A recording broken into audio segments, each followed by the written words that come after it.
Sino que nos lo diga y lo comente Jesús Silva Herzog Márquez, profesor de la Escuela de Gobierno del TEC de Monterrey, comentarista, analista político en ese espacio, también en el periódico Reforma. ¿Cómo estás, Jesús? Bienvenido. Pepe, buenas noches.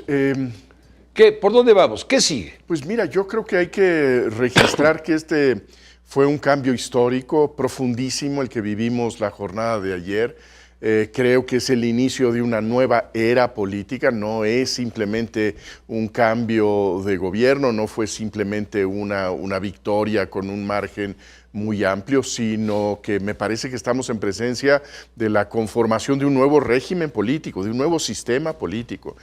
Como bien haces el recuento, pues Morena no solamente se lleva la presidencia de la República, sino que tiene el control del Congreso, el control de la mayoría calificada del Congreso, lo cual implica que la coalición que respalda a Claudia Sheinbaum podrá hacer el presupuesto sin negociar con nadie, podrá reescribir las leyes sin escuchar a ninguna fuerza opositora, podrá incluso reescribir la Constitución sin tener que escuchar la voz de la oposición. Este es un cambio de régimen profundísimo que termina con la época de ese sistema que podríamos decir que tuvo muchas deficiencias, pero era un sistema pluralista en donde las decisiones importantes, cruciales del país tenían que pasar por la negociación, tenían que buscar algún tipo de consenso. Bueno, eso los electores el día de ayer decidieron terminarlo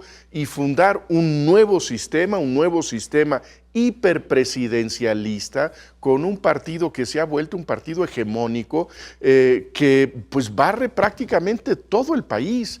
Tenemos desde luego esos espacios en donde resiste la oposición en Jalisco, en Guanajuato, pero el resto del país vuelve a estar pintado de un solo color, incluso en el bastión histórico de Yucatán, Morena se impone en la gubernatura, de tal manera que sí hay que reconocer que tenemos un nuevo sistema político a partir del día de ayer. ¿Cómo te explicas estos resultados electorales? ¿Qué resorte? ¿Te acuerdas? Se hablaba mucho del voto oculto y la oposición comenzó a manejar que ese voto oculto podría ser algo favorable a la tendencia que llevara a Xóchitl Gálvez al triunfo.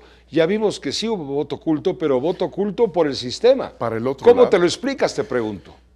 Bueno, sí, es yo creo que una gran sorpresa. No nos sorprende que haya ganado Claudia Sheinbaum, creo que eso estaba muy cantado desde hace tiempo. Sorprende el margen, sorprende el que haya arrasado en el Congreso, que doble los votos de Xóchitl Gálvez, que haya un margen de 30 puntos entre el primero y el segundo lugar. Y bueno, creo que es otro caso de que las encuestas que nosotros teníamos como encuestas que había que tomar con cierta suspicacia, pues estaban ocultando una parte del país que estaba pues mucho más cercana al continuismo que dispuestas a dar un viraje a favor de la oposición. ¿Por qué no convenció el discurso de la oposición finalmente? Mira, yo creo que... ¿Y cómo queda la oposición? Hace un momento decíamos que en escombros, ¿no? Estoy totalmente de acuerdo. Ha desaparecido formalmente el PRD, que es muy difícil que en el resto de los cómputos llegue a alcanzar el 3% y conservar su registro.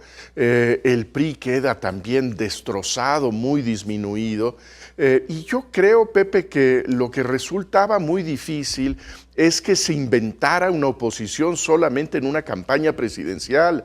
La oposición no plantó cara durante el gobierno de López Obrador, no hizo la reflexión autocrítica que tenía que haber hecho en el 2018 y creo que apostó a que el desgaste del gobierno de López Obrador los iba a regresar inmediatamente al poder, que solamente tenían que aguardar en sus sillones a que les regresara la simpatía de la gente y el descrédito de los partidos tradicionales es severísimo. Ayer tuvimos otra confirmación de ese desprestigio de los partidos del PAN, del PRI, del PRD y un desprestigio que no pudo remontar, quien creo que debemos seguir considerando que fue la mejor carta de la oposición para encabezar la candidatura presidencial en esta elección, una candidata fresca que podía decir que tenía una trayectoria que era distinta de la de las estructuras,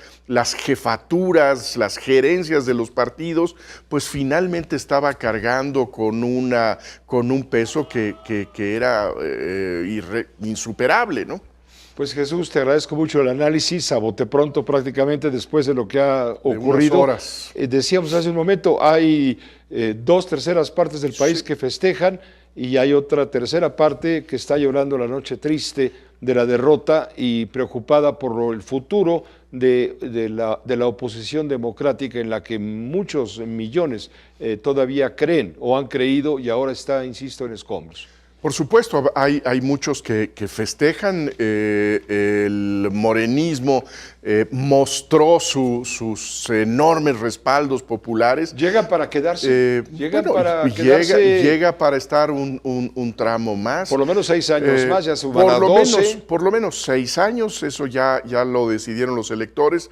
Y creo que la gran pregunta es qué va a pasar, no solamente con las oposiciones, sino qué va a pasar con el mecanismo de los contrapesos que fuimos construyendo a lo largo de los años y que hoy parece que están totalmente anulados, a punto de ser destruidos. Tenemos pues esta amenaza de las propuestas constitucionales del presidente de la República que terminarían de arrasar estos límites que se establecieron al poder presidencial. Este nerviosismo se ha sentido, se ha percibido en los mercados. Hoy vimos comportamientos erráticos en los mercados, señaladamente porque sí hay una reacción de incertidumbre en este momento y en un momento dado ese sector se puede convertir en el verdadero contrapeso si se anulan los constitucionales, ¿no? Yo creo que tienes toda la razón. La realidad es el gran contrapeso y desde luego esta percepción de que puede haber un gobierno, una presidencia